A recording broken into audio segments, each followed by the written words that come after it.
Well, BC Premier John Horgan also weighed in on the Alberta election. Of course he did. During the campaign, UCP leader Jason Kenney said that he would shut the taps off to BC if he is elected. I think that's actually what he's going to do on day one.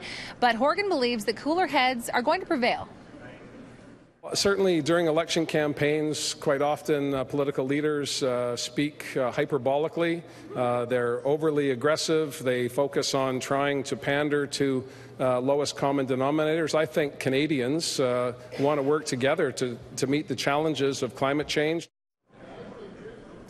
Joining myself and Cormac tonight here is Jason Markusoff from Maclean's. So, Jason, is climate change something that's really actually resonating with Alberta voters?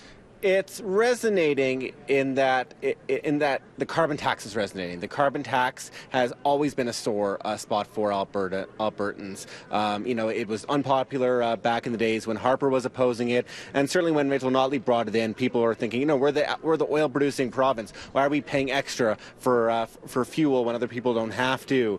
Jason Kenney came in. It's his first bill. That's what I think we're really talking about the carbon tax. There's not much climate change conversation actually in Alberta. Jason Kenney is talking about rolling back some of Notley's climate proposals, including the ending phasing out of coal in 2030, lifting the cap on oil sands. He's talking about Notley's defending her policies, thinking that they're going to be good for helping win approval of pipelines. But a lot of people are not excited about that in the same way they might be, say, in Lower Mainland BC or in Quebec.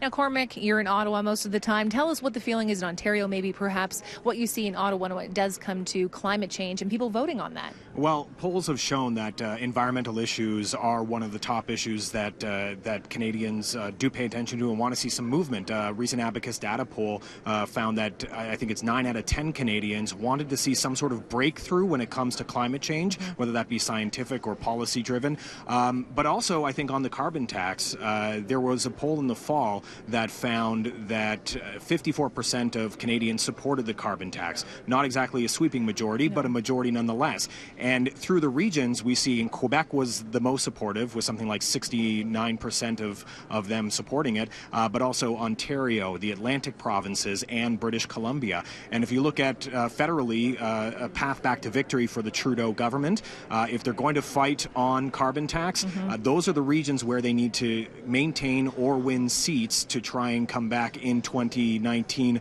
in the fall and win that election. So it'll be interesting to see how this breaks down, and I will note, and it's not a surprise, that Alberta and Saskatchewan were at the bottom of the list when it comes to support for carbon taxes. And just quickly, Jason, in BC, Horgan hasn't really been able to get along with Notley, and they're both NDP. If Kenney gets in, what do you forecast there?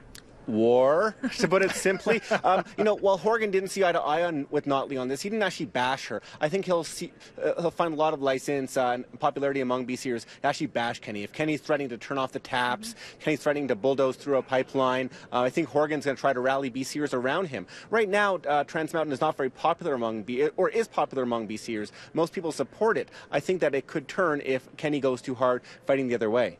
Well, we will wait and see. And now we're going to hand off to Courtney Theriot, who is at the Notley camp in Edmonton.